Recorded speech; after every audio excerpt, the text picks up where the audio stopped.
Le titre du message aujourd'hui c'est la bonne nouvelle. Et pour ce faire, nous allons lire Marc 16, 15. Puis il leur dit: allez par tout le monde et prêchez la bonne nouvelle à toute la création. Qui dit? C'est Jésus qui dit, hein? Jésus. C'est Jésus qui dit: allez par tout le monde et prêchez la bonne nouvelle à toute la création. Donc la bonne nouvelle, on va aller pas à pas. C'est le message de la nouvelle naissance. C'est le message de Jésus. On va aller pas à pas pour bien comprendre. Donc il dit: allez par tout le monde et prêchez la bonne nouvelle à toute la création. En point 1, on va voir quelques généralités avant de passer à la bonne nouvelle. Donc vous mettez point 1, généralité. Donc, la bonne nouvelle. Premier petit point. Quand nous lisons ce passage de Marc, nous voyons que la bonne nouvelle, il a dit allez par tout le monde. Donc, c'est un ordre. N'est-ce pas? Le Seigneur Jésus nous donne l'ordre d'aller prêcher par tout le monde, à toute la création. Et cet ordre a été donné aux disciples. Donc, si toi tu es disciple de Jésus, cet ordre-là est pour toi. Il a dit allez par tout le monde. Donc tout disciple de Jésus, logiquement, devrait être en train d'aller et de prêcher la bonne nouvelle. Il dit allez prêcher la bonne nouvelle. Donc c'est un ordre du Seigneur Jésus. En deuxième petit point, il a dit d'aller où? Je vous pose la question. Il dit d'aller où? Dans le monde entier, n'est-ce pas? Donc il dit allez par tout le monde. C'est-à-dire dans le monde entier. C'est-à-dire le monde entier doit entendre cette bonne nouvelle. C'est ce que Jésus veut. Que tout le monde, tout être humain sur cette terre doit entendre la bonne nouvelle. Donc il n'y a personne qui doit être laissé pour compte. C'est-à-dire ce n'est pas une affaire de religion. Ou bien celui-là de tel groupe, tel groupe. Non, non, non, non, non. Il dit allez dans le monde entier. Prêcher la bonne nouvelle. Donc, on doit aller partout, on doit annoncer à tout le monde. Il a dit, donc, c'est le monde entier. Et à qui on doit prêcher? En troisième petit point, il dit de prêcher à qui? Voilà, ça est dedans. Il dit, allez par tout le monde, prêcher à toute la création. C'est-à-dire, tous ceux qui ont été créés par Dieu, c'est à eux qu'est destinée cette bonne nouvelle. Donc, allez dans le monde entier et prêcher à toute la création. Donc, à moins que tu n'aies été créé par Dieu, là, tu n'es pas concerné. Mais si tu as été créé par Dieu, cette bonne nouvelle-là est pour toi. Il dit à toute la création, à tous ceux qui ont été créés, tout le monde doit entendre cette bonne nouvelle. C'est pour ça que je dis quoi? C'est pour tout le monde. Personne ne doit être laissé. Personne. Tous ceux qui ont été créés, qui se reconnaissent avoir été créés par Dieu, qui n'ont pas été créés par les animaux. Vous comprenez, non? Ceux qui ne sont pas les descendants des singes. Alléluia. Même singe, même c'est Dieu qui l'a créé. Donc si tu es descendant des singes, c'est que tu as été créé. Alléluia. Donc, il dit de prêcher à toute la création. Vous voyez, c'est un ordre qu'on doit aller par tout le monde et puis on doit prêcher à tous les êtres humains. N'est-ce pas? Si tu es une créature, cette bonne nouvelle-là est pour toi. Donc la bonne nouvelle, c'est pour tout le monde entier. Tout le monde est concerné. Tu as un frère quelque part, quelle que soit sa religion, quel que soit qui il est, peu importe. Il y a une bonne nouvelle qui doit être prêchée à tout le monde. C'est ce que tu dois enregistrer. Tout être humain a besoin d'entendre ça. Et c'est un ordre qui nous a été donné. Jésus, en partant, nous a donné cet ordre. Allez prêcher la bonne nouvelle à toute la création. Donc, c'est ton devoir de savoir si autour de toi, au moins, tout le monde a entendu. N'est-ce pas? C'est un devoir. Puisque tu as reçu un ordre de prêcher. Donc, au moins, tu dois t'intéresser un peu. Est-ce que les gens ont entendu? Mais il y a des gens même qui vivent avec des gens dans la maison. Ils ne s'intéressent pas à ce qu'ils ont reçu comme nouvelle. Hein? Ils ne s'intéressent pas. Ils sont sauvés, ils ne sont pas sauvés. Ce n'est pas leur problème. Eux, ils vont à l'église. Pourtant, il a dit allez prêcher à toute la création. C'est un ordre qui nous a été donné pour que la bonne nouvelle soit prêchée à tout individu. Donc, c'est notre responsabilité de voir où est-ce où est-ce que l'évangile n'a pas encore été prêché et puis nous prêchons. Parce que toute créature doit entendre la bonne nouvelle. Maintenant, le but, toujours dans les généralités, c'est à quel but? C'est pour quel but qu'il faut prêcher à toute la création? 15-16. Lisons le Marc 16. Je prends le 15, le 16. Je dis pour quel but? Parce qu'il a dit, allez prêcher la bonne nouvelle à toute la création. Tout être humain doit entendre cette bonne nouvelle. Pour quel but? Puis il leur dit, allez par tout le monde et prêchez la bonne nouvelle à toute la création. Verset 16. Celui qui croira et qui sera baptisé sera sauvé, mais celui qui ne croira pas sera condamné. Amen. Donc cette bonne nouvelle a été donnée dans quel but? Voilà, pour le salut. Voilà, c'est ça le but. Il dit, allez prêcher pour que les hommes soient sauvés. C'est pour ça qu'on dit quoi? Dieu veut sauver tout le monde entier. Mais il ne peut sauver tout le monde entier que par l'annonce de la bonne nouvelle. Parce qu'il a dit quoi? Celui à qui on va dire qu'il croira sera sauvé. Donc cette bonne nouvelle a été donnée dans le but de sauver l'humanité.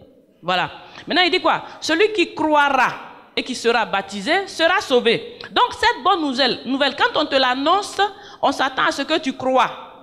Et quand tu crois, le prochain processus, c'est le baptême.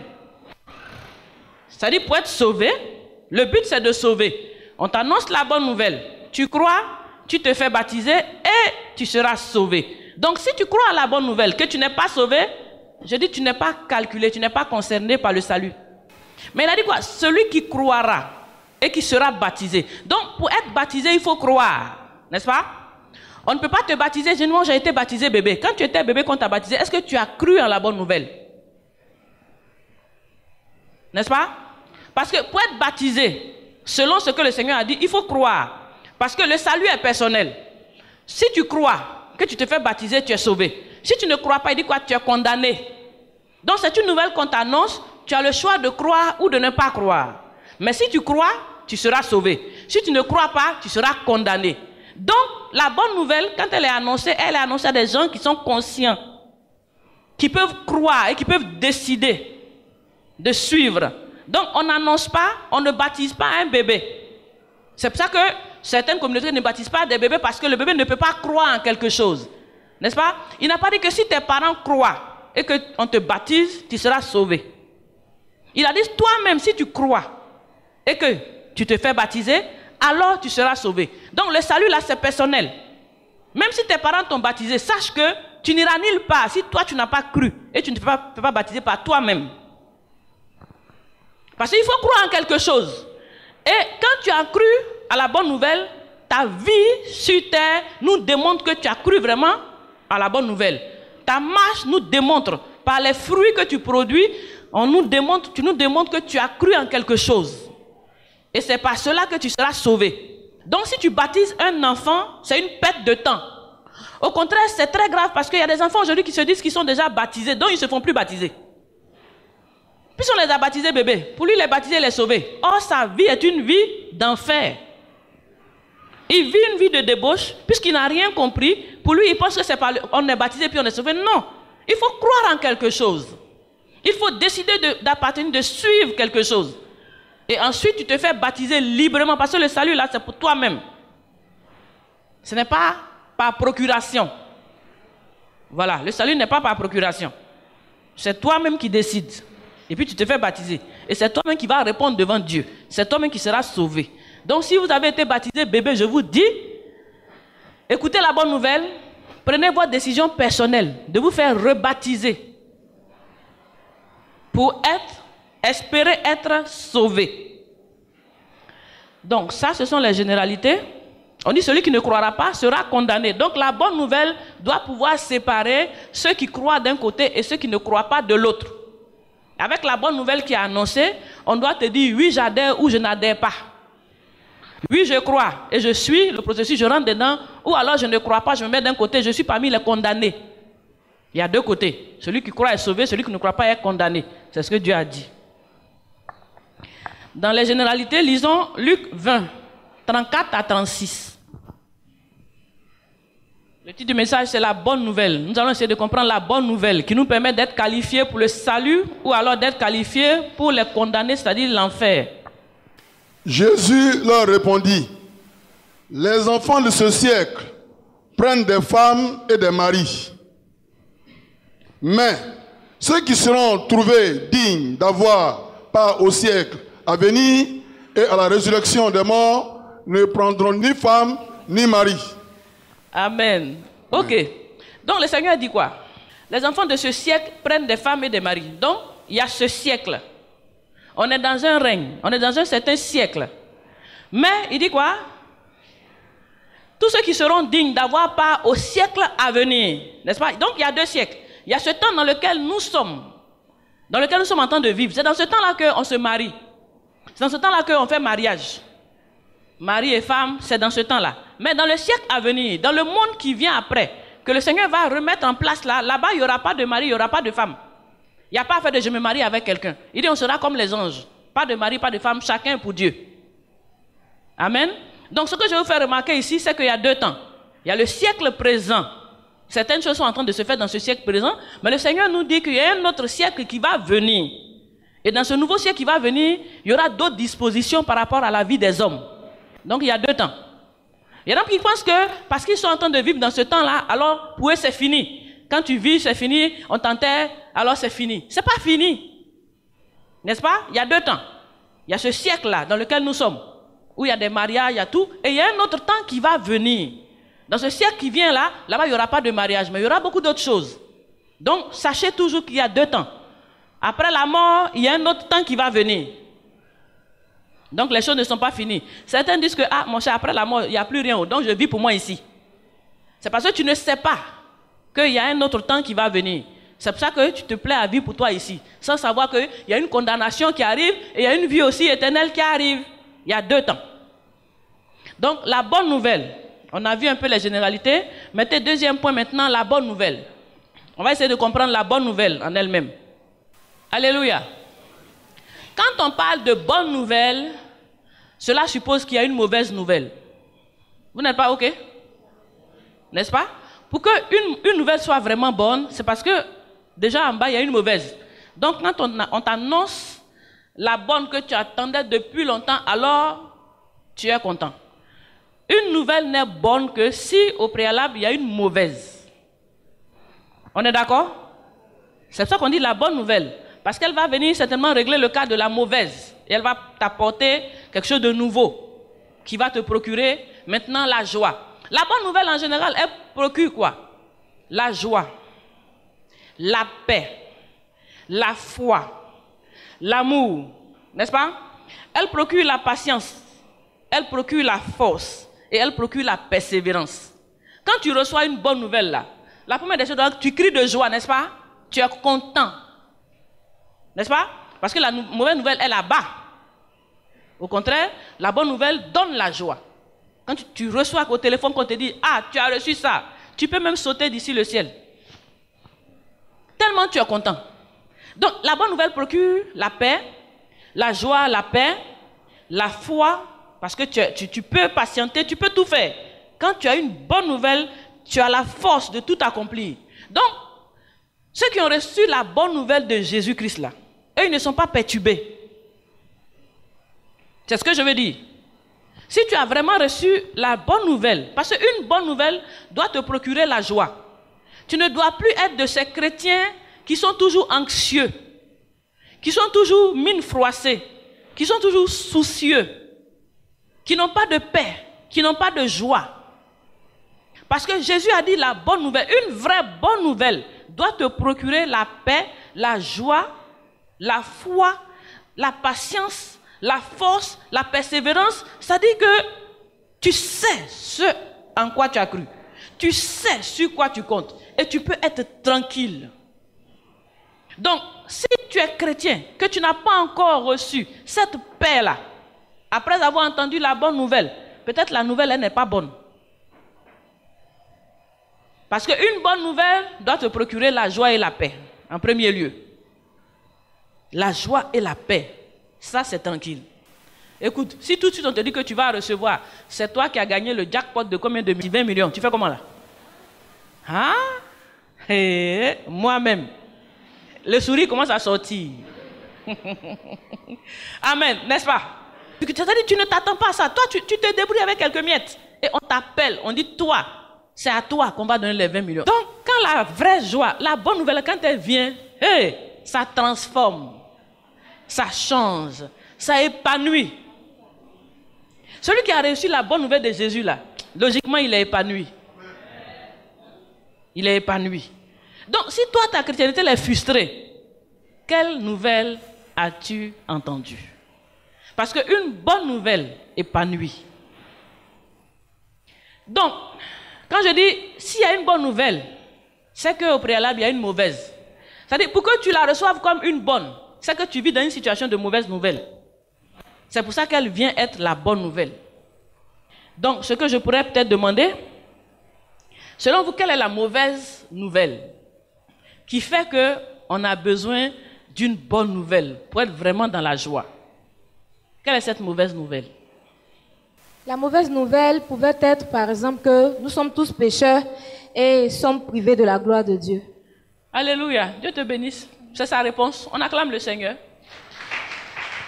Voilà, elle dit, elle, pour elle, la mauvaise nouvelle, c'est que nous sommes tous pécheurs, nous sommes privés de la gloire de Dieu. Quelqu'un d'autre, quelle est la mauvaise nouvelle? La mauvaise nouvelle, c'est que nous étions condamnés dans le péché et que maintenant, la bonne nouvelle vient nous annoncer notre salut. Amen. Gloire à Dieu. Ok. Maman Yolande aussi, parce que Yolande dit qu'elle, on était condamnés dans le péché, mais la mauvaise maintenant vient nous apporter notre salut. On continue. Quelle est la mauvaise nouvelle qui fait que on a besoin d'une bonne nouvelle? La mauvaise nouvelle, c'est que nous sommes perdus. Nous sommes perdus. Et nous avions connu Christ, qui nous a montré le chemin. Amen. Donc, on ne peut pas dire quoi? La mauvaise nouvelle, c'est que nous sommes perdus. Donc, on a connu maintenant Jésus pour nous montrer le chemin. Waouh, on continue. Donnez-nous vos mauvaises nouvelles, hein, parce qu'il y a une bonne qui arrive. Alléluia. Oui, maman, il y a des réponses derrière. Je veux les réponses. Oui, vas-y. La mauvaise nouvelle quand tu n'as pas Jésus dans ta vie. Ok, maman dit la mauvaise nouvelle, c'est que tu n'as pas Jésus dans ta vie. Gloire à Dieu. Il y a des réponses derrière. Si tu n'as pas la mauvaise nouvelle, oui. peut être une maladie qui doit te tuer. Oh, ça voilà c'est la Jacob. mauvaise nouvelle. Voilà, une maladie va te tuer. Voilà la mauvaise nouvelle. Parce que ça c'est une très grave mauvaise nouvelle. Hein? Tu es là comme ça. Une maladie va te tuer. Oui. La bonne nouvelle, oui. Ton docteur t'annonce que tu n'as plus cette maladie. Ah, ça c'est une bonne nouvelle aussi. Mais c'est pas pour Jésus là, c'est tout. C'est pas ça. Parce que écoute, une maladie doit te tuer. Et puis du coup, tu vas en faire les examens, non, c'est fini. Ça mérite des sauts. Alléluia. Oui, je parle de la bonne nouvelle de Jésus et de la mauvaise nouvelle qui existait. On y va. La bonne nouvelle, c'est que, premièrement, la mauvaise nouvelle est que nous avons perdu le privilège dans le jardin d'Éden. Et Jésus est venu pour nous réconcilier avec le Père. Amen. Donc, on dit la mauvaise nouvelle, c'est qu'on a perdu le privilège dans le jardin d'Éden. Jésus est venu nous réconcilier avec le Père. Oui, ici. Pour moi, la mauvaise nouvelle, c'est que nous étions tous condamnés à mort. Jusqu'à l'éternité, on était condamnés à mort. Parce que si Jésus est venu pour sauver et pour que les hommes aient la vie éternelle, c'est pour que les hommes aient quelque chose, c'est la vie éternelle. Donc si on n'a pas la vie, c'est qu'on a la mort. C'est ça qui est la mauvaise nouvelle, c'est la condamnation à être toujours dans les inquiétudes. Puis tu penses que tu es dans la mort. Si tu penses à quelque chose de mauvais, ce qui n'est pas bon, la pauvreté, les maladies, l'échec, tout ça, ça fait partie de la mort parce que ça n'a rien de bon. Amen. Pour moi, la mauvaise nouvelle, c'est qu'on était ignorants. On était ignorants dans le péché. Ignorants dans le péché. On était ignorants que si on mourait, on n'aurait pas une autre vie. On était ignorants. D'accord. C'était la mauvaise nouvelle. D'accord, c'est bon, merci. Que Dieu vous bénisse. Je sais que vous avez de très bonnes réponses, n'est-ce pas? Donc, on a entendu plusieurs réponses. Franchement, sur cette terre-là, quelle est la mauvaise nouvelle? C'est une seule. Ah!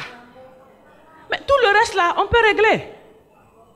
Sur cette terre-là, quelle est la mauvaise nouvelle qui peut t'arriver? Où il y a, c'est sans retour. C'est la mort. C'est la mort. Après la mort, il y a quoi derrière? Même maladie, tu peux guérir. Tu n'as pas d'argent là. Demain, tu peux en avoir. Quoi encore? Tu n'as pas d'enfant. Paf, du coup, ça dit tant que tu vis là, quelque chose peut se passer dans ta vie. N'est-ce pas? Mais la mauvaise nouvelle, ça dit le las, mais c'est la mort. La mauvaise nouvelle pour l'homme, c'est la mort. Ça dit c'est la seule chose que l'homme ne peut rien faire. Tu as beau avoir des milliards, tu as beau avoir des avions, quand la mort vient, il dit c'est le jour où tu t'en vas, aller sans bagage. C'est ça qui est terrible pour l'homme. C'est ça qui est la grande difficulté de l'homme. Si ce n'est pas, si c'était pas la mort, mais aujourd'hui là, d'autres seraient vraiment en train de se pavaner encore sur la terre ici. Beaucoup de méchants seront encore vivants, en train encore d'oppresser les gens. Mais quand il y a eu un terme à ça, c'est fini. Plus de discussion, terminé.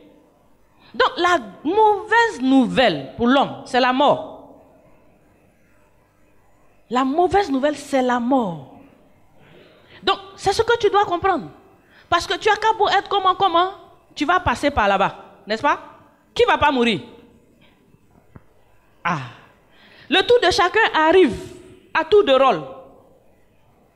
Peut-être que des fois, on ne veut pas penser à ça. Il faut pousser là-bas.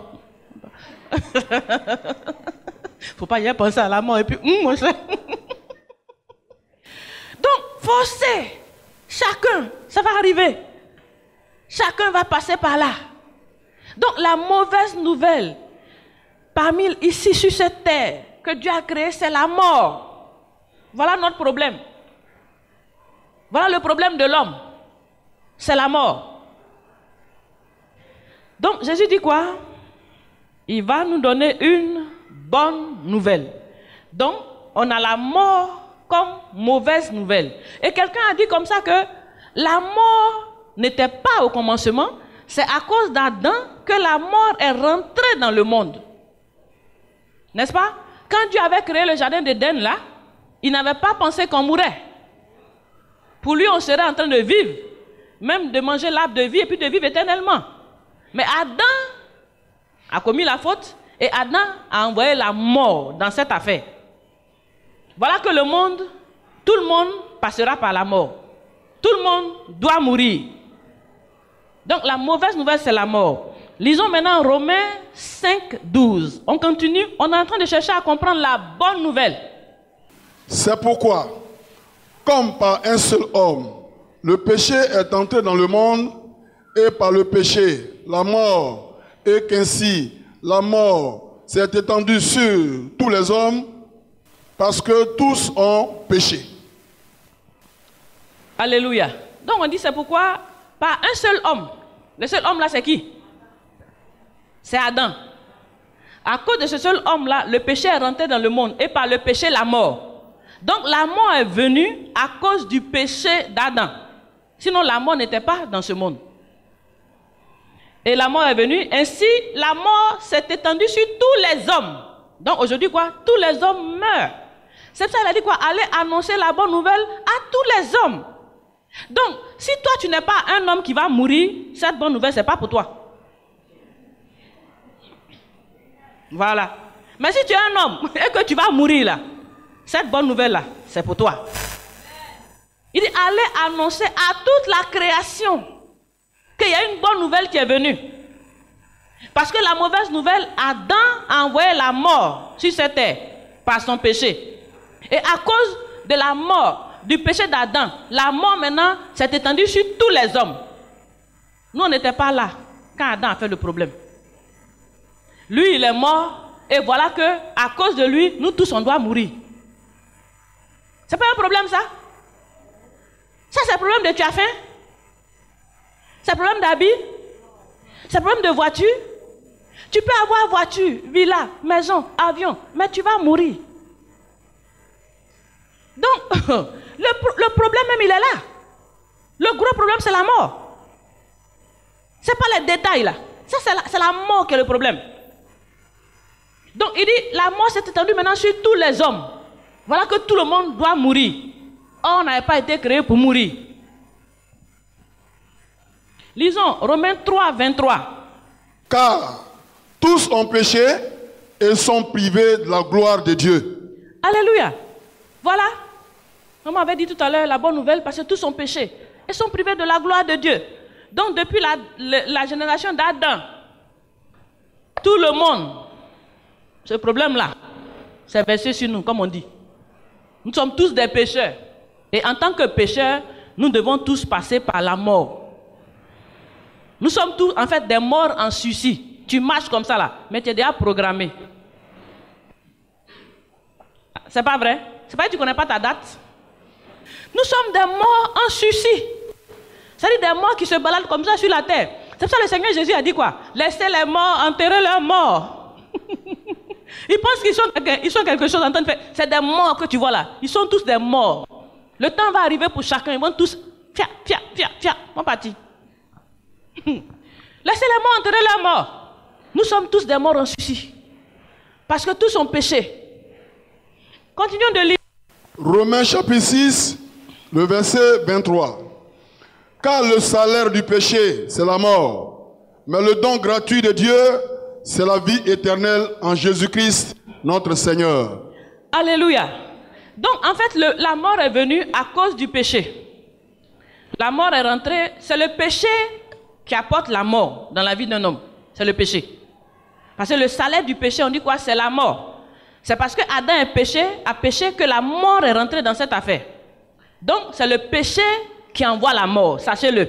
C'est pour ça qu'on vous dit, l'affaire des péchés, c'est compliqué là. Et que les gens ne comprennent pas. Bon, peut-être aujourd'hui tu vas comprendre.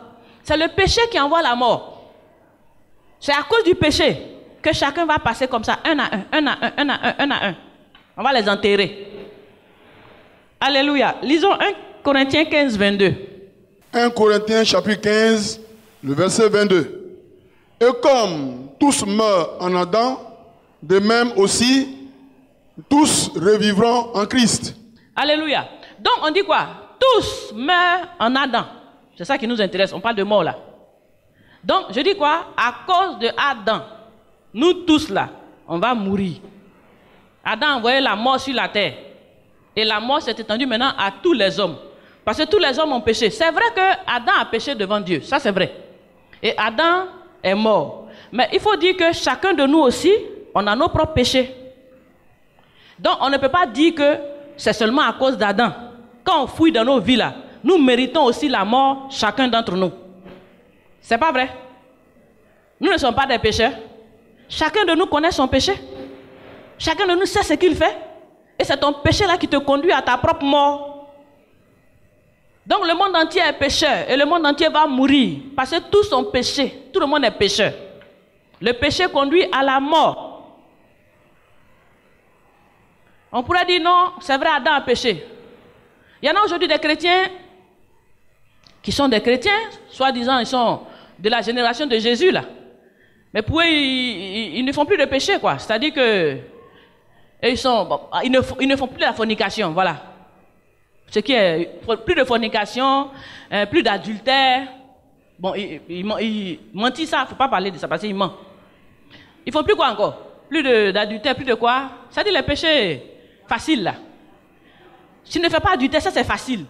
Tu ne fais plus de fornication, ça c'est les péchés zéro niveau. Toi qui es encore dedans, toi on peut pas. Toi, je ne sais pas quelle classe tu es. Toi, tu es dernier de la classe. Parce que ceux qui ne font plus de péchés là, les adultères, les fornicateurs, ça c'est les péchés, les petits péchés négligeables. Mais toi tu ne fais plus de péché, tu es dans l'église. Je ne fais plus de péché, je ne suis plus adultère, ok. Mais il y a d'autres types de péchés. C'est-à-dire, il y a une loi, parce que c'est la loi qui révèle le péché. Hein. Il y a une loi qui risque d'attraper tout le monde dans la mort. C'est la loi de tu aimeras ton prochain comme toi-même. Vous voyez, avant, quand nous on était encore des pécheurs, je vous dis, moi j'avais un atelier de couture. Même ici, dans cet endroit-là. Je suis ici depuis peut-être 30 ans. J'avais un atelier de couture ici. J'étais à l'université, j'allais à l'école. En même temps, j'avais un atelier de couture. N'est-ce pas? Et notre atelier de couture, quand tu as un atelier de couture, il te faut des bons tailleurs. On va la nuit dans les autres maisons de tailleurs. On attend les gens. Quand ils sortent, on les détourne. Les bons tailleurs des autres maisons de couture, là. Nous, on va la nuit. On sait à quelle heure le tailleur va descendre. Vous voyez? On va se poster dans l'ombre. Et on détourne les meilleurs tailleurs chez les autres couturiers. Et puis, ils viennent chez nous pour être nos tailleurs, pour que nos magasins marchent. Vous voyez? On détruit le business des autres et on construit pour nous. N'est-ce pas? Ça, c'est l'homme. C'est comme ça on est. Et ça, est-ce que ça, c'est péché? Nous, on ne voit pas ça comme péché. Quand même, j'ai tué qui? C'est pas pistolet, j'ai tiré popo, j'ai pas tué. Amen. Donc, nous les hommes, les hommes méchants que nous sommes, on détruit le business des autres et on construit pour nous avec ça. Et aujourd'hui, beaucoup de chrétiens, tu lui confies une affaire, il va tout détourner, creuser pour que ça tombe. Après demain, il l'a fait pour lui, il a fait sa cabine. Aïe. Il se débrouille. Quelle affaire de aime son prochain comme toi-même? Quelle affaire de aime son prochain comme toi-même? Ah, il se cherche. Alléluia. Tu lui confies une affaire, reste. Il fait pour toi un peu, il fait pour toi, lui en parallèle. Ça dit, tu dis, il faut vendre un livre. Il dit, d'accord. Quand il dit, pour toi, il n'y a pas client. Il prend l'argent, il achète des livres, il met dans sa poche. Tu veux un livre? Il y en a ici. Il distribue pour lui. Oh, tu l'as embauché, hein? Pourquoi pour toi marche? Non, non. Il fait parallèle. Il distribue pour lui à côté. Pour toi, là, tu viens, ça ne marche pas. Oh. Et il est tout souriant. L'homme. C'est comme ça on est. Et ça, aujourd'hui même, les gens soi-disant chrétiens dans les églises, le mot aime ton prochain comme soi-même, là, c'est pas encore rentré dans leur cœur. Hein. Ça, jamais. Il ne peut pas aimer, il ne peut pas l'aimer. Pourquoi? Lui, il doit évoluer. Donc, on détruit les autres pour nous avancer. Chrétiens même s'imaginent que non, des fois, moi, je vais aller marier un vieux blanc. Là, quand il va mourir, je prends ses biens. On est là, hein? Voilà les programmes qu'on fait dans notre tête. C'est chaud. J'ai trouvé un vieux blanc sur Internet. J'ai le marié. En tout cas, je prends celui qui est très vieux. Là, il va mourir vite. Parce que s'il est un peu jeune, on ne sait pas quand il va partir dans cette affaire-là. Pas fatiguer les gens sur la terre ici. Donc, on calcule. Celui qui est croyant là. Tu vois la jeune, elle est jolie, gauche, jolie à côté. Le type est croyant, vieux comme ça, il dit oui, je le marie. C'est à quelle fin? C'est son programme qui est dans sa tête là. N'est-ce pas? Tu vois aussi des jeunes, jolis garçons comme ça, habillants. Il prend une de ces vieilles carcasses derrière lui. Il s'en fout.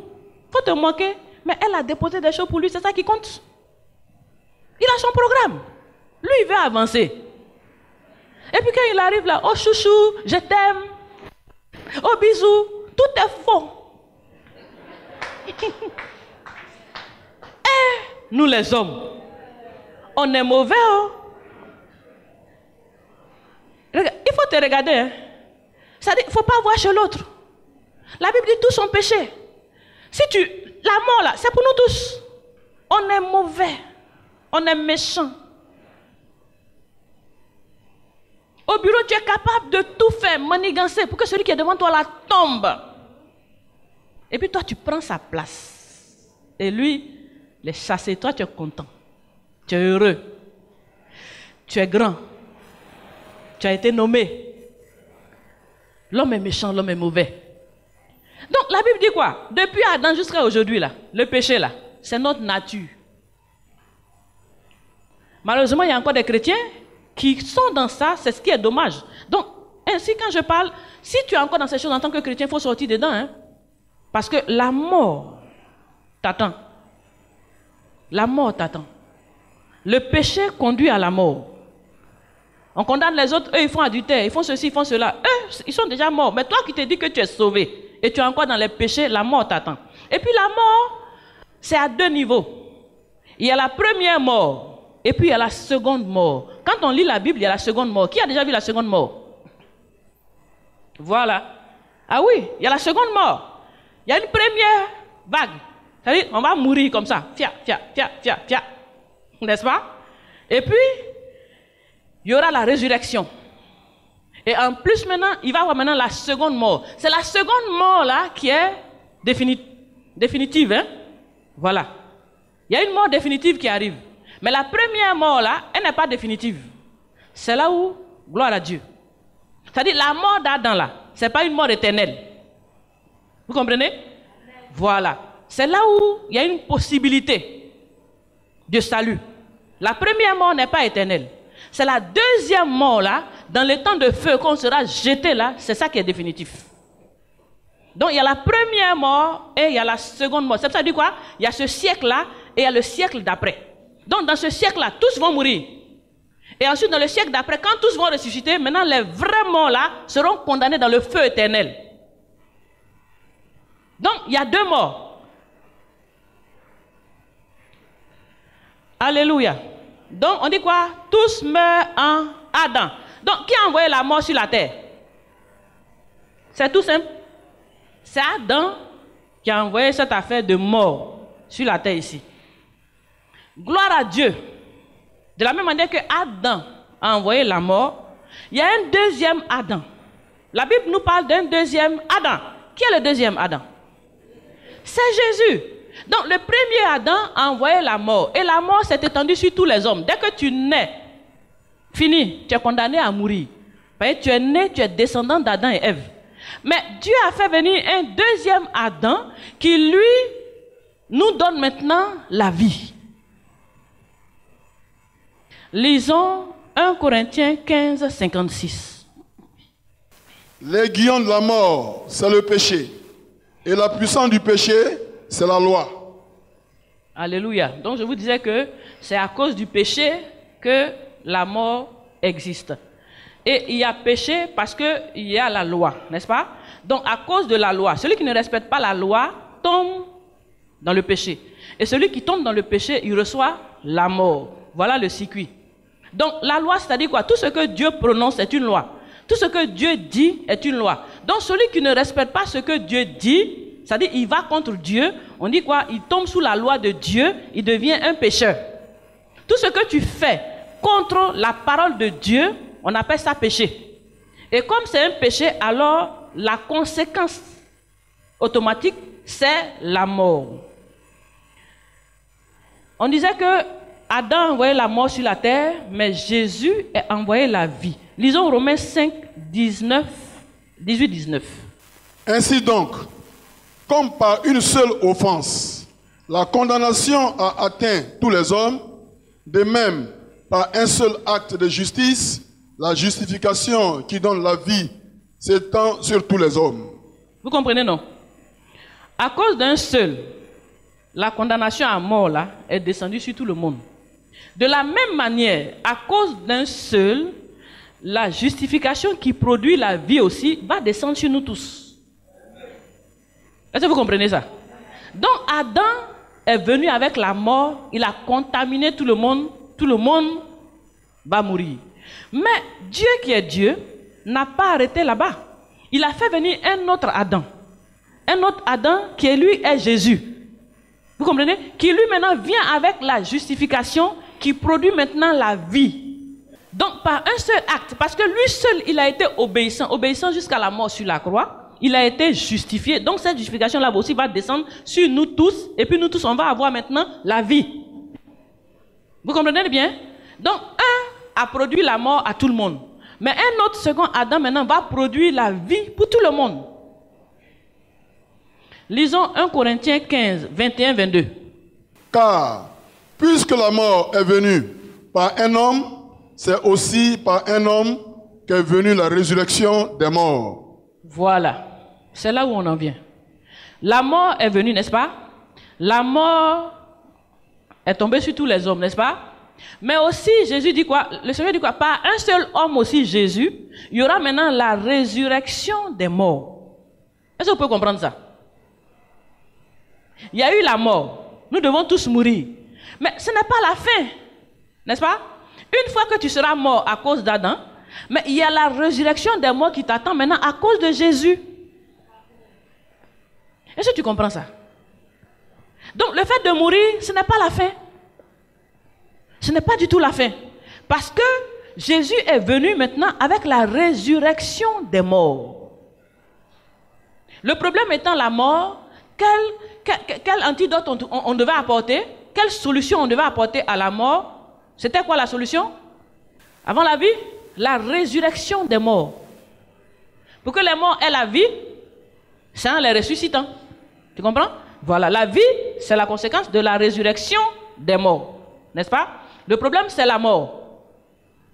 Et la mort est venue maintenant. Pour résoudre le problème, Dieu fait la résurrection des morts pour que les morts là maintenant, ils vivent. Parce que tu vis et puis tu meurs. Pour que tu continues de vivre, d'avoir la vie éternelle, il faut qu'on te ressuscite. Vous comprenez ça?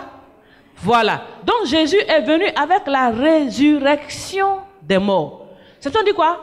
Tous, nous sommes ici là, tout le monde va ressusciter. C'est pas beau ça? Ça ne mérite pas des acclamations de la part de Dieu.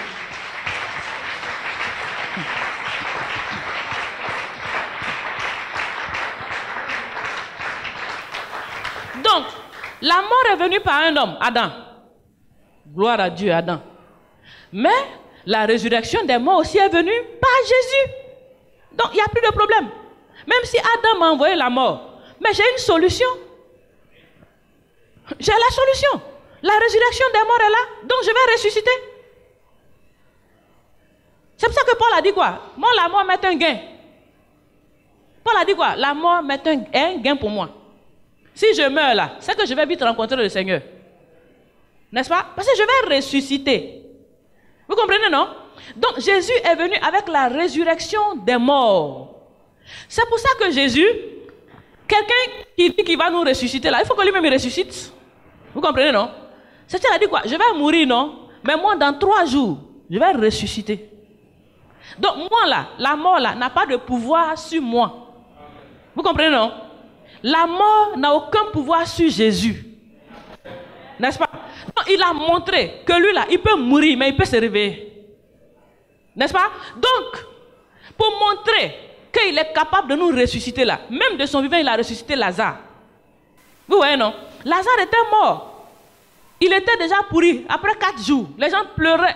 Et il est mort, il est mort. Les sœurs disent, mais si tu étais vite venu, il n'allait pas mourir. Oh, vraiment. Celui qui vit et qui croit en moi, même s'il meurt, il vivra. Tu vois? Donc, pendant que tu vis là, si tu crois en Jésus, quand même tu vas mourir là, tu vas vivre après encore, parce que tu vas ressusciter. Donc, Jésus nous a montré qu'il est le maître de la résurrection des morts, en nous montrant déjà sur la terre, avant que lui-même ne fasse l'expérience de cette résurrection des morts, il a ressuscité Lazare qui était mort. Donc de son vivant, tout le monde est d'accord. Ça là, le monde entier sait. C'est pas une affaire, c'est écrit, c'est vrai, mais en Israël, tout le monde sait qu'il y a un certain Lazare qui a été ressuscité. Le monde a entendu ça. Qu'il y a quelqu'un qui est là, il sait ressusciter les morts. Jésus, lui, ressuscite les morts. Quand il est mort, même il est pourri. Quand il appelle Lazare, tu sors. Donc tous qui sont ici là, même si tu es enterré, quand il va descendre, on dit reviens. Quand il va revenir, quand il va dire Pierre, tu sors ici. Alain, victoire. Vous comprenez, non? Quand il va crier ton nom, quel que soit où tu es, tu vas ressusciter. Pim. Tu ne vas pas rester couché. Hein? Donc ceux qui pensent qu'ils seront morts et puis seront couchés, puis l'affaire est finie. L'affaire n'est pas finie. Il va te réveiller. Tu vas apparaître maintenant devant lui. Maintenant, si sur ta vie là, tu as accepté Jésus, tu as vécu pour Jésus, on dit il va t'emmener au ciel, tu vas vivre avec lui. Maintenant, si sur ta vie tu ne l'as pas accepté et que tu as vécu la vie de péché que tu voulais là, il va te ressusciter et tu vas ressusciter avec tout ce que tu faisais. Il va sortir ton carnet, il va dresser ça. Quand on va lui montrer, voilà tout ce qu'elle faisait. Quand on va tout lire, ce que tu mérites là, c'est la deuxième mort. Ça, c'est la condamnation pour maintenant l'enfer éternel. Et dans cette mort-là, là, on ne pourra plus te ressusciter là-bas. Là, c'est fini. Dans la première mort, là, quand il va revenir, il va nous ressusciter, nous tous. Il y a une première résurrection. Ça, c'est la résurrection de tous ceux qui ont cru en Jésus. Ce sont les chrétiens qui ont cru. Je parle de ceux qui ont cru. Ceux qui ont cru qu'il y avait une résurrection, qui se sont préparés à cette résurrection, qui n'ont pas continué de vivre dans le péché qui produit la mort, mais qui ont accepté de se repentir, d'abandonner le péché, parce qu'ils ont eu espérance dans la nouvelle vie qui arrive. Ceux-là, il va les ressusciter en premier, parce qu'il ne va pas mélanger les résurrections. La Bible, il va nous ressusciter d'abord les chrétiens en premier. Il va les prendre et puis il va aller avec eux. C'est avec eux qu'il va régner. Maintenant, ceux qui n'ont pas cru, ceux même qui ont menti qu'ils ont cru et qui ont continué de vivre dans le péché, dans le faux, dans le mensonge, ceux-là aussi, il va les ressusciter. Et chacun va venir à son carnet. Et puis il va les juger. En fait, c'est te juger pour voir si tu seras au 7e enfer ou au 4e, parce qu'il y a des degrés. Il y en a qui vont vivre avec des démons coriaces. Il y a des degrés. Donc les condamnations, ce sera par degrés. Si toi sur la terre c'est mensonge seulement tu faisais, si c'est vol, si c'est viol, si c'est quoi, ce qui est sûr, chacun va recevoir sa récompense en fonction de ses actes. À la seconde venue de Jésus, c'est ça. On va voir qui est qui. Il a dit, je m'en vais, mais je reviens bientôt. Et ma rétribution sera avec moi, où je vais rendre maintenant à chacun selon son œuvre. Donc ce que tu es en train de faire là, fais bien. Si c'est Jésus, sois Jésus. Parce que quand il va te ressusciter, il va dire, hé, Pierre, sors ici. Tu vas sortir. Il a crié Lazare. Lazare n'a pas dit, je viens ou je ne viens pas. Quand il crie ton nom là, ping, hey, tu es sorti. On dit quoi? Lui là, c'est la résurrection des morts. Il a ce pouvoir là de ressusciter les morts. Donc quand on parle de Jésus, Jésus là, vous ne savez pas qui il est encore. On prend Jésus pour notre ami, il est tellement bon, il est tellement ami effectivement qu'on a oublié qui il est réellement. C'est lui qui a le pouvoir de nous ressusciter. Tu ne vas pas aller dormir cadeau pour rien. Un jour va venir, il arrive bientôt. C'est ça, partout on a dit quoi? Jésus revient bientôt. Rangez vos bagages. Arrangez vos vies. Il n'est pas encore trop tard. Tu peux aujourd'hui prendre la décision d'arrêter tout. Il est encore prêt à encore te pardonner tout. Parce que tant qu'il n'est pas encore venu, il est prêt à te pardonner. Tant que tu n'es pas encore mort, tu peux encore changer. Mais le problème c'est qu'on ne sait pas si demain tu vas mourir. Parce qu'une fois que tu meurs, c'est scellé, tu ne peux plus rien faire pour changer ta condition. Il ne reste qu'à ce qu'il revienne, qu'il t'appelle, que tu sortes et qu'il te juge. Il va te juger maintenant pour la seconde mort. Ça, ce sera la mort éternelle. En fait, quand on dit mort éternelle, là, c'est pas parce que tu vas mourir, hein. Il n'y aura plus de mort. Quand on va ressusciter, là, il dit la mort sera jetée dans les temps de feu. Donc, on ne mourra plus. Mais, tu vas aller être jeté dans un feu éternel qu'on appelle la Géhenne. Il va mettre les gens là dans le feu éternel. Ils ne vont plus mourir. Si tu meurs, ce sera bon, puisque tu es mort. Tu ne mourras plus. Il n'y aura plus de mort. Il y a une seule mort. La seconde mort là, c'est dans les temps de feu que les gens vont être. C'est ce qu'on appelle l'enfer. Donc la bonne nouvelle c'est quoi? La mort est venue, mais Jésus a le pouvoir de nous ressusciter. Jésus, il est la résurrection et il donne la vie. Il te permet de revivre après. Il te donne maintenant la vie éternelle et non la mort éternelle. Alléluia. Donc, la bonne nouvelle. Maintenant, on va écrire la bonne nouvelle en elle-même. La bonne nouvelle. Parce qu'il a dit, allez prêcher la bonne nouvelle à toute la création. Donc, qu'est-ce que nous devons prêcher? La bonne nouvelle, ce n'est rien d'autre que la résurrection des morts. Hein. La résurrection des morts, c'est la bonne nouvelle. Ressusciter maintenant pour la vie éternelle. C'est ça. C'est pour ça qu'il dit quoi? Si tu vas prêcher la résurrection des morts, parce que Jésus a ressuscité et qu'il va nous ressusciter. Si tu vas prêcher, celui qui croit, il aura gagné sa vie parce qu'il sera sauvé. Et comme il croit que Jésus va venir, que Jésus va le ressusciter, dès maintenant, il va donner sa vie à Jésus et il va militer pour Jésus. Il va marcher comme Jésus veut. Parce que c'est Jésus qui va le ressusciter pour la vie éternelle. Donc il dit, allez prêcher la bonne nouvelle. Donc on doit prêcher la résurrection des morts. Celui qui croit, il sera sauvé. Mais celui qui dit, résurrection des morts, ça aussi.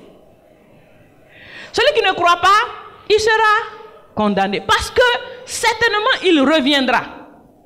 Il reviendra. Ça ne dépend pas de nous. Coûte que coûte, il reviendra. Et les signes nous disent que Jésus revient bientôt. Donc, si tu crois, ça va t'arriver. Tu ne crois pas, ça va t'arriver. Mais si tu crois, tu seras sauvé. Si tu ne crois pas, bon, tu seras condamné. C'est simple. Donc nous devons prêcher la bonne nouvelle. C'est-à-dire prêcher la résurrection des morts. Parce que la mauvaise nouvelle, c'est la mort que Adam a envoyée. Et la bonne nouvelle, pour un être humain, ce qu'il a besoin, c'est la résurrection des morts. Donc, lisons Apocalypse 26. Apocalypse chapitre 20, verset 6. Heureux et saints ceux qui ont part à la première résurrection. La seconde mort n'a point de pouvoir sur eux. Pause. Vous avez vu, non? Il dit quoi? Heureux et saints ceux qui ont part à la première résurrection. Je vous ai dit quoi? Il y aura une première résurrection. Quand Jésus va venir, il va ressusciter une première catégorie de personnes. Et ceux-là, ce sont ceux qui ont accepté Jésus de vivre en ayant accepté Jésus dans leur vie. Ceux qui ont accepté de suivre le Seigneur Jésus, qui ont abandonné le péché, qui ont abandonné la vie du monde, qui ont espéré que Jésus reviendra les faire ressortir de cette tombeau-là pour vivre la vie éternelle. Donc c'est pour eux la première résurrection. Donc continue. C'est ceux qui ont part à la première résurrection. La seconde mort n'a point de pouvoir sur eux. Mais ils seront sacrificateurs de Dieu et de Christ, et ils régneront avec lui pendant 1000 ans. Amen. Vous voyez, non? Voilà, quelqu'un a crié Amen. C'est merveilleux, non? Amen. Il dit quoi? Heureux et saints. Ils sont heureux, ils sont des saints. Ceux qui ont part à la première résurrection. Il y aura la première résurrection. Parce que la seconde mort n'a point de pouvoir sur eux. Quand il va les ressusciter là, eux, ils ne vont pas passer par la seconde mort.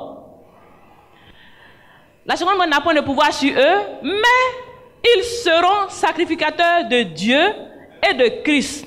Et ils régneront avec lui pendant 1000 ans. Vous comprenez, non? Donc, les chrétiens qui auront accepté de suivre Jésus, qui auront accepté de sortir du monde des pécheurs, qui auront accepté de se repentir, de se détourner du mal et de pratiquer la voie de Dieu, c'est ceux-là, c'est d'eux il s'agit. Il va venir, il va les ressusciter, tout le monde va ressusciter, mais en deux catégories. La première catégorie, c'est pour les chrétiens, les vrais. Ceux-là, Dieu va les prendre avec eux, ils seront avec Dieu, ils seront avec Jésus, et ils vont régner avec le Seigneur pendant 1000 ans. Pendant ce temps, ceux qui sont morts, qui ne sont pas morts en Christ, sont encore enterrés. Eux aussi, il y aura la deuxième résurrection, c'est ce qui les concerne. Et puis maintenant, ils vont sortir et il y aura quelque chose qu'on appelle le tribunal de Christ. Quand vous lisez la Bible, vous voyez bien, il y a un tribunal, il y a un jour de jugement qu'on appelle le tribunal de Christ. Ce jour-là, les morts qui ne sont pas morts en Christ, ceux qui n'ont pas accepté de vivre selon Christ, ils vont aussi ressusciter et puis maintenant, ils vont être récompensés de leur péché. Or, le salaire du péché, c'est la mort. Maintenant, la seconde mort, c'est pour eux. Mais ce n'est pas une mort pour dire on est mort, mais tu vas vivre dans les temps de feu. Lisons 1 Corinthiens 15, 19. Si c'est dans cette vie seulement que nous espérons en Christ, nous sommes les plus malheureux de tous les hommes. Vous avez compris? Si vous là, nous qui sommes là, si on n'a rien compris, que nous pensons que Christ c'est pour cette vie-là, c'est pour ce siècle-ci, pour nous donner des villas, des voitures, des maisons, des enfants, des maris, des bébés, des tout, si c'est pour ça que nous avons espéré en Christ, alors nous sommes les plus malheureux de tous les hommes. On n'a rien compris. C'est la parole qui est écrite. N'est-ce pas? Ceux qui viennent à l'église pour suivre Jésus, pensant que Jésus là, c'est pour cette vie-là. Cette vie-là, qu'est-ce qu'on cherche? Maison, villa, voiture, la joie, la paix. Quoi? Tout ce qu'on recherche, mari, enfant. Si c'est pour ça qu'on a compris que Jésus est venu là, nous sommes les plus malheureux de la terre parce qu'on n'a rien compris. Ce siècle-ci, là, si Jésus est venu, ce n'est pas pour ce siècle-ci. Il est venu parce qu'il va nous montrer qu'il est la résurrection et la vie. Et il va nous ressusciter. Donc nous qui sommes en Christ, nous sommes là, nous espérons. On dit espérance contre toute espérance. Nous sommes prêts à faire tous les sacrifices parce que nous croyons qu'à la résurrection des morts, nous serons avec Jésus. Sinon, pas parce que nous n'avons pas envie de pécher. Tout le monde a envie de pécher. Tout le monde a envie de faire aussi. Façon, c'est doux chez vous là. Alléluia. Parce que quand on dit de ne pas faire quelque chose, on dirait que c'est ça qui est doux même. N'est-ce pas? Ce qu'on dit de ne pas faire, on dirait que c'est ça qui est bon. On va toucher pour voir. Tout le monde a envie de le faire. Mais il y a des gens qui se sont sacrifiés pour dire, je ne fais plus. Parce qu'ils ont mis leur espoir dans le 2e siècle. Ils sont convaincus que quand Jésus va venir, qu'il va les ressusciter là, ils vont vivre avec le Seigneur. Le Seigneur a dit quoi? Je m'en vais vous préparer une place. Et puis je viens vous chercher. C'est ça. C'est ça. C'est à cause de ça on est là, on attend là. C'est à cause de cette place. Tous ces sacrifices que nous faisons là, c'est la place qu'il a dit, il va nous chercher. Il va faire pour nous. C'est ça. Sinon, il y a quoi de bon ici? Il y a quoi ici? Je dis que voiture va devenir koyo. Maison va devenir vieille maison. Habit va se déchirer. Portable va devenir seconde main. Mais il y a quoi de bon pour que tu sacrifies ta vie et ton éternité pour ces choses? Vanité. Ça ne mérite pas. Dans tous les sacrifices que nous faisons, nous avons une seule expérience. La vie avec le Seigneur. La vie avec le Christ. Quand nous serons ressuscités, c'est de ça qu'on parle. C'est de ça qu'on parle. Donc soyez des chrétiens matures. Passez à un autre niveau de votre chrétienté. Arrêtez de vivre votre chrétienté par rapport aux broutilles, aux éléments qui n'ont pas de valeur. Tu n'iras pas avec une voiture à la résurrection. C'est un deuxième règne. Les maisons d'ici là ne vont pas partir là-bas. Même si tu as des biens, ils sont tous morts, ils ont tous laissé les avions, ils sont partis. Vous n'avez pas vu? Devant vos yeux, les gens meurent un à un, ils laissent tout, on se bat même pour les biens qu'ils laissent. On se tue pour ça. Parce qu'ils ont laissé, ils sont partis. Donc quelque chose, ils ont laissé, puis ils sont partis. Toi, tu dois te battre pour ça, tu dois souffrir pour ça. Tu dois te contenter de ce que Dieu te donne. Parce qu'un jour vient, quand le Seigneur viendra, tu n'auras plus besoin de ces choses. Mais tout ce que tu voudras, le Seigneur les mettra à disposition pour toi.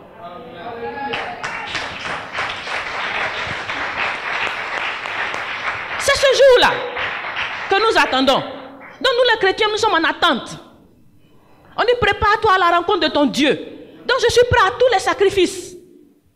Je ne vais pas te mentir pour te faire plaisir. Parce que quand je vais te mentir, toi tu es content, mais mon Dieu est fâché. À qui est-ce que je dois faire plaisir? À toi ou à Dieu? Tue-moi si tu veux, mais je ferai plaisir à Dieu. Parce que je sais qu'à la première résurrection, je serai avec lui.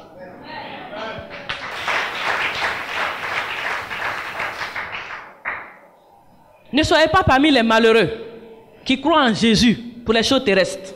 La Bible dit qu'ils sont malheureux. Ils croient qu'ils sont heureux, mais ils sont malheureux. Leur fin, c'est pour très bientôt quand le Seigneur sera là. Ne soyez pas parmi les malheureux. Ne vendez pas votre âme au diable pour des choses terrestres.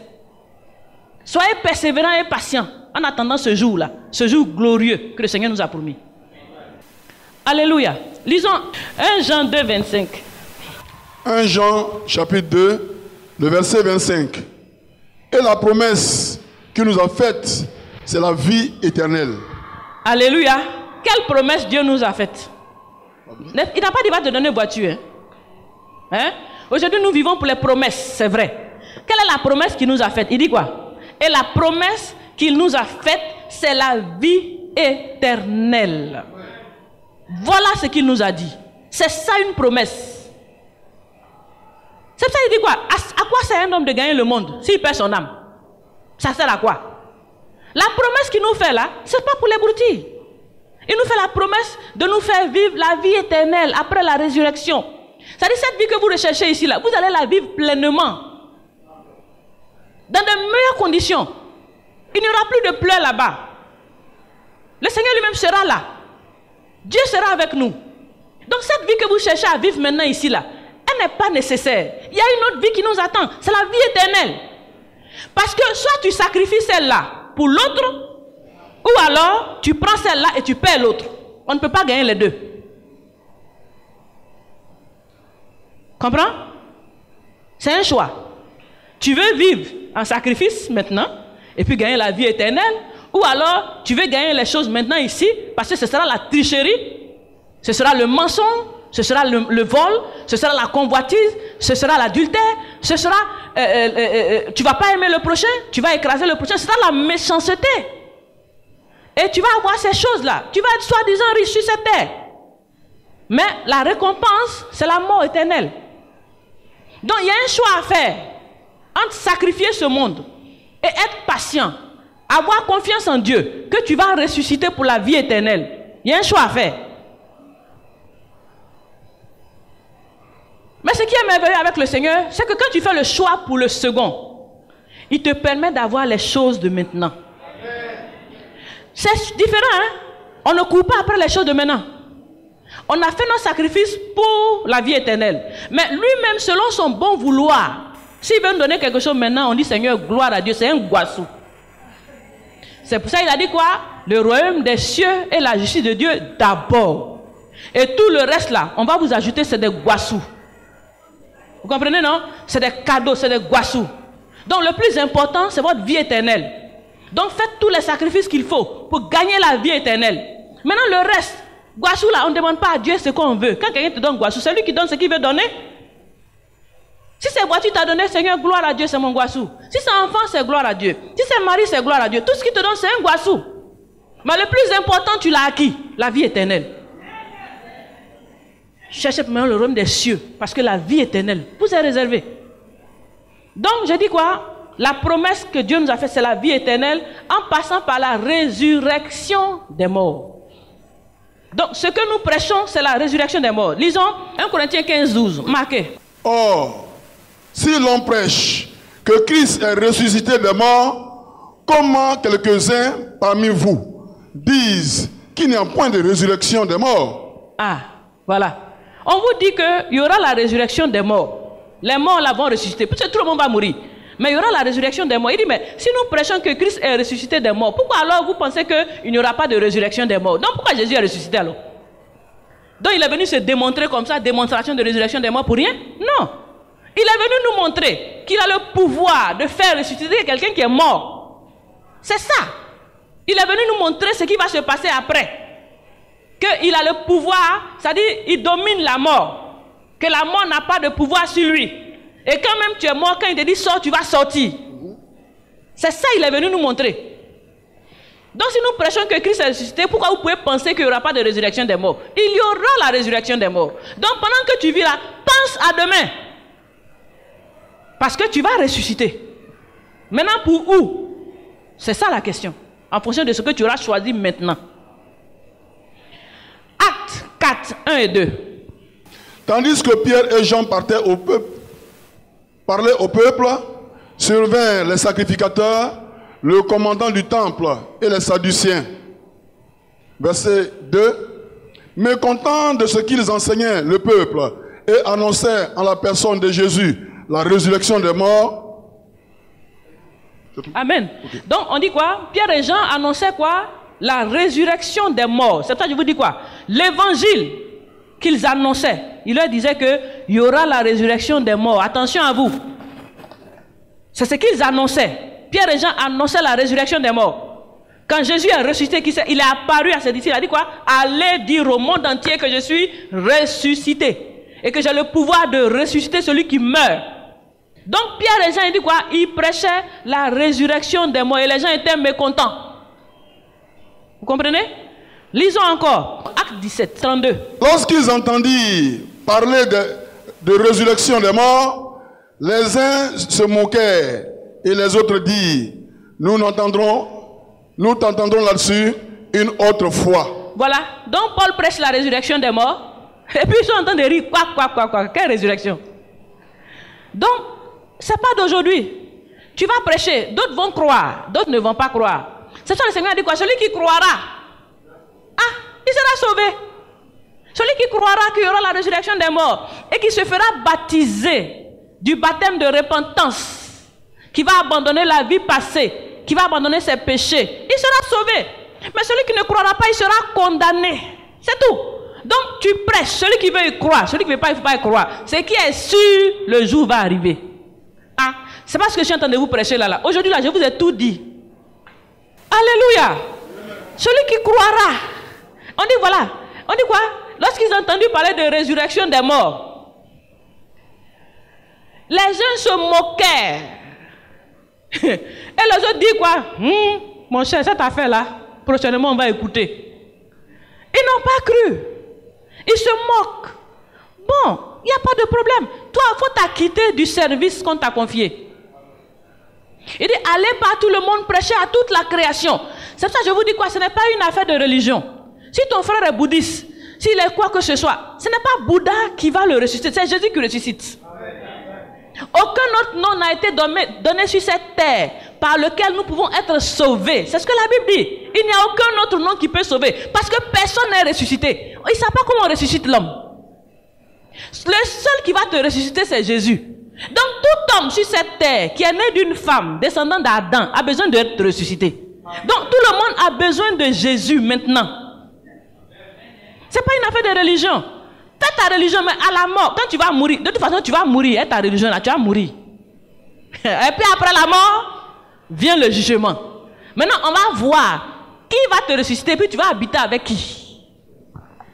Si tu rejettes Jésus maintenant, gloire à Dieu, il dit arrière de moi, moi si je ne vous ai jamais connu. Ah, le jour va arriver. Avant qu'il ne te dise je ne vous ai jamais connu là, c'est maintenant il faut le connaître. Donc si vous avez des parents que vous voulez revoir à la résurrection des morts, il faut leur annoncer Christ. Tu vas être sauvé, tu seras là-bas, mais tu ne les verras pas parce qu'ils n'auront pas accepté. Donc nous devons annoncer à tout le monde que Jésus va te ressusciter. Parce que Jésus est ressuscité. C'est-à-dire que tout le monde est d'accord que Jésus est né d'une femme vierge. Quelle que soit la religion, ils savent que Jésus est venu. Personne ne dit que Jésus n'est pas venu. Hein? Ils sont tous d'accord qu'il est venu. Ils sont tous d'accord qu'il est venu, qu'il est né d'une vierge. Si c'est un prophète, si c'est un quoi, peu importe, on dit il va te ressusciter. Ce n'est pas affaire de prophétie. N'est-ce pas? Ce n'est pas affaire de prophète. C'est affaire de qui va te ressusciter, toi. Et qui a le pouvoir de ressusciter? Ce n'est que celui qui est ressuscité devant qu'on a vu. Que les hommes ont attesté, qu'ils l'ont vu. Voilà. Il est incontournable. C'est le seul qui peut te donner la vie éternelle. Donc il ne s'agit pas, ne prêchons pas les biens matériels. Ça là, c'est des petites choses que n'importe quel marabout, n'importe quel petit démon donne.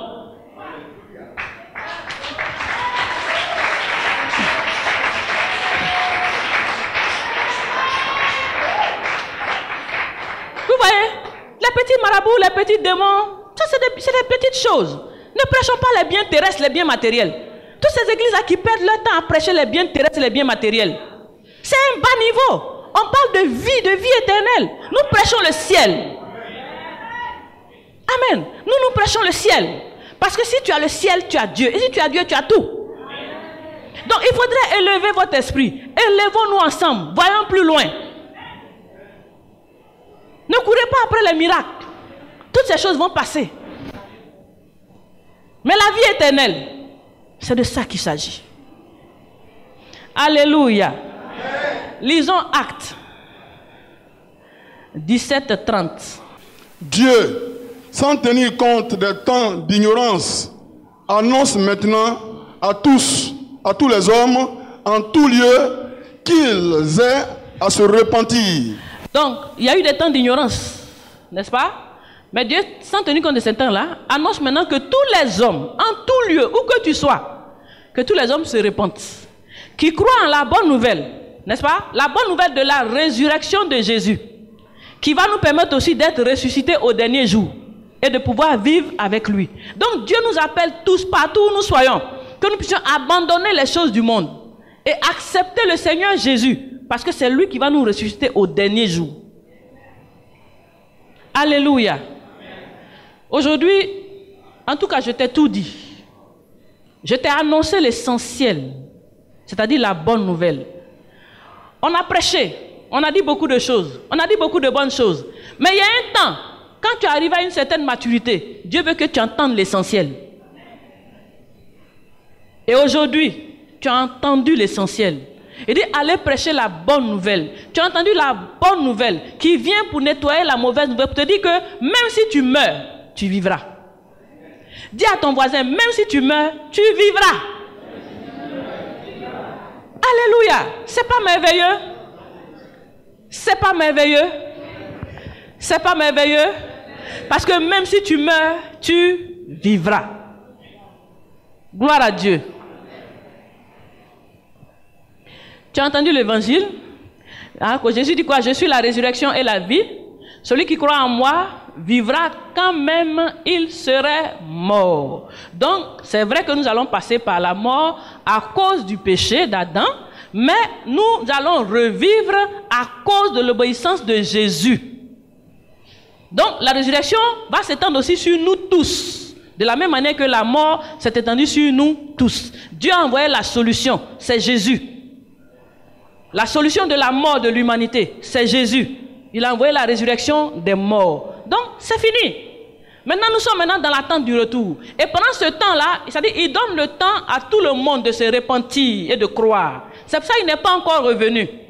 La seule raison pour laquelle il n'est pas encore là, il veut gagner le maximum. Donc nous devons travailler. Nous devons annoncer l'évangile. C'est un ordre. Si toi tu as entendu cet évangile, que tu te préserves maintenant pour le ciel, pour le paradis, que tu t'es repenti, que tu suis Jésus, tu dois annoncer à côté de toi. Parce que Jésus attend que cet évangile-là soit prêché au monde entier. Pour que ça serve de témoignage. On t'a prêché, oui. La deuxième des mots, oui. Tu as accepté, ah, moi j'ai ri. Mets-toi de côté. Moi j'ai accepté. Donc il voudrait que tout le monde entende. De sorte à ce que quand il vient, les choses sont claires. Tu ne vas pas dire non, je ne savais pas, je n'ai pas entendu. Faisons vite. Si nous voulons que le Seigneur arrive rapidement, annonçons vite autour de nous pour que les gens prennent leurs décisions maintenant. Et alors nous, on sera tranquilles dans le paradis. Sa venue dépend de nous, de notre travail.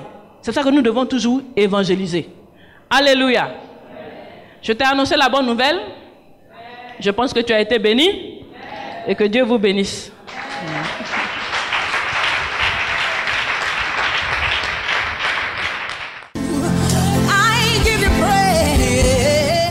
Ce programme vous a été proposé par l'Église évangélique La Bénédiction, située en Côte d'Ivoire, en Abidjan, à Adjamé 220 logements.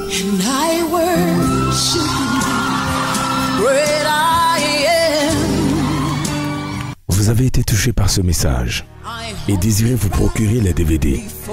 Contactez-nous au +225 40 15 89 32 04 42 15 55. www.labénédiction.com. Dieu vous bénisse.